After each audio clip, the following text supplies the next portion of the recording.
Hi there guys, in this video I'm gonna show you how to make private Telegram group. Firstly guys, as you can see right now I'm on my Telegram application, and what I need to do is just simply tap on my right side on the pen apping section. Right after that I need to go for new group. As you can see right now I need to choose the members that I want to be included in group with me.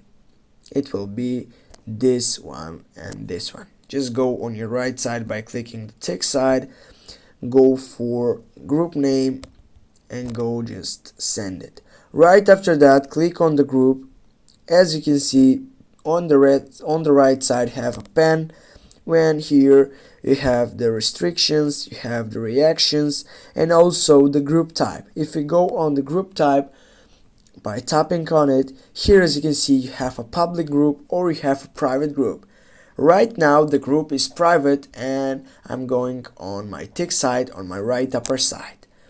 Now guys, with that you know how to make private Telegram group.